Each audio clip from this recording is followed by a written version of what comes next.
Paz do Senhor, mais uma vez. Vamos ao versículo 11 do capítulo 3. A carta ainda é a carta à igreja de Filadélfia. O versículo 11 diz assim: Venho sem demora, guarde o que tens, para que ninguém tome a sua coroa. Esse termo guarde o que tens, ele vem sendo demonstrado desde o capítulo 1, do versículo 1.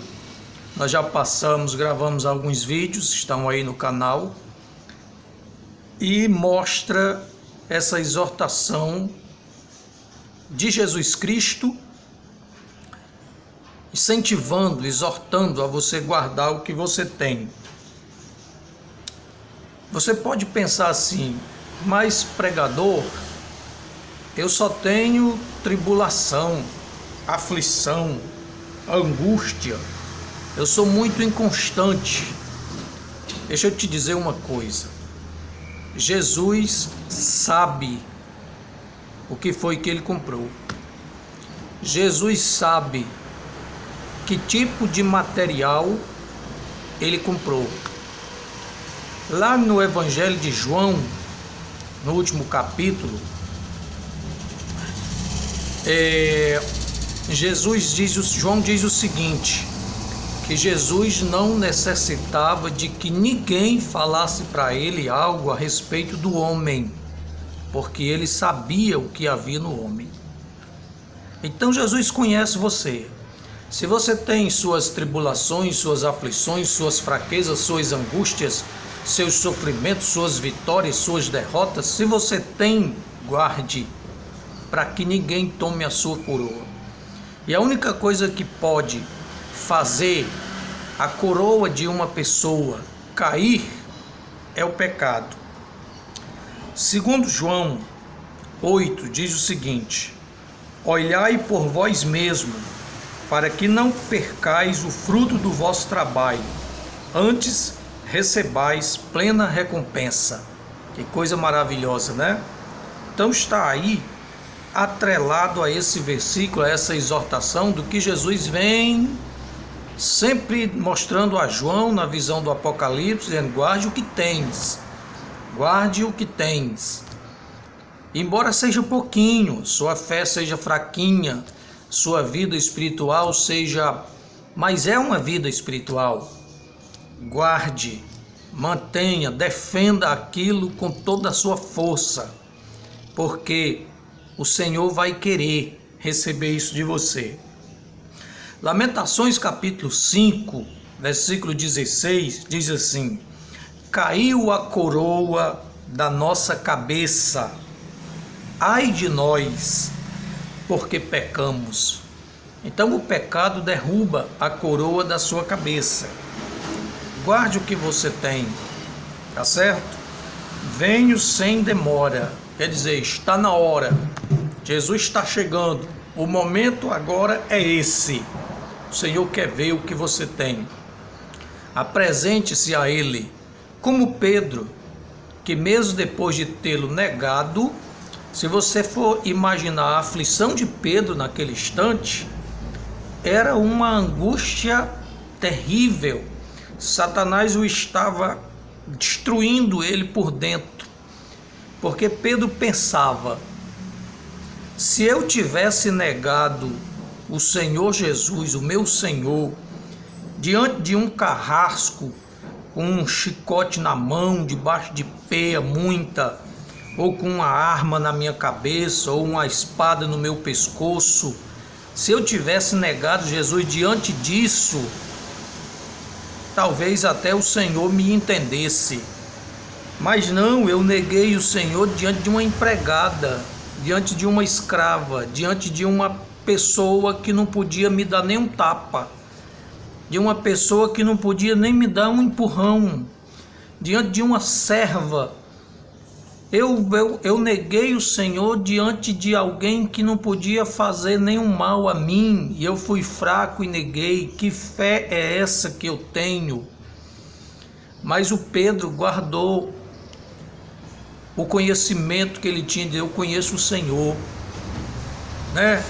Outra coisa, quando Pedro estava chorando lá na casa da sogra, talvez até no fundo do quintal, não sei, que a primeira pregadora da ressurreição veio para falar com Pedro, para trazer a primeira mensagem que foi pregada acerca do Evangelho de Cristo, foi a mensagem da ressurreição, e foi pregada por uma ex-prostituta, Maria Madalena. Ela foi e falou assim: olha, o Senhor Jesus ressuscitou, eu vi ele e ele mandou dizer que quer um encontro com vocês, uma espécie de reunião de obreiros, lá no cenáculo, vamos para lá. E ela saiu, contou aquilo aos discípulos, e Jesus disse assim: conte o Pedro também, chame o Pedro. E ela foi lá no Pedro, disse: Pedro, Jesus ressuscitou e ele quer falar com você lá no cenáculo. Imagina que coisa poderosa isso daí. E aí o Pedro deve ter pensado assim: não, talvez o Satanás aqui de um lado e o anjo do outro lado. O diabo dizia assim: não vá não, porque você foi fraco, você negou o Senhor. E o anjo dizia: vá, porque quem está chamando é o mestre. E o diabo dizia: se você for, todos os discípulos vão chamar você de covarde, que você negou, que você fez isso, que você fez aquilo, que você foi embora, que você negou e foi 3 vezes. E o anjo dizia assim: vá, porque o Senhor está chamando. O que você tem que decidir? Você tem que dizer: Satanás, não interessa. Não interessa o que o crente A vai dizer, o crente B vai falar, pode ser o abecedário completo, certo?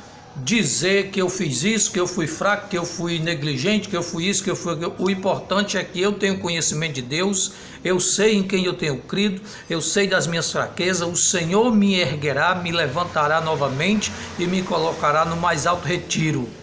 E eu vou porque o Senhor está chamando. E Pedro foi. E você conhece o restante da história. Então guarde o que você tem, tá certo? Guarde o que você tem, é o que o Senhor está dizendo. Porque nós pecamos, nós cometemos pecado, a nossa coroa constantemente cai da nossa cabeça, mas temos um advogado justo e fiel para nos perdoar os nossos pecados, se nós confessarmos a Ele, tá certo, queridos? Versículo 12: a quem vencer, eu farei coluna no templo do meu Deus, de onde jamais sairá. E escreverei sobre ele o nome do meu Deus, e o nome da cidade do meu Deus, a nova Jerusalém que desce do céu da parte do meu Deus, e também o meu novo nome. 3 nomes você terá escrito sobre você, se você vencer. Cuide. Uma das prerrogativas para que você vença é guardar o que você tem. Guarde. É uma das prerrogativas para a vitória. Então, está no versículo 11. Esse é o 12. Você terá 3 nomes escritos. O Senhor diz que vai escrever sobre você o nome do meu Deus, o nome da cidade do meu Deus e o nome do Filho de Deus. Certo?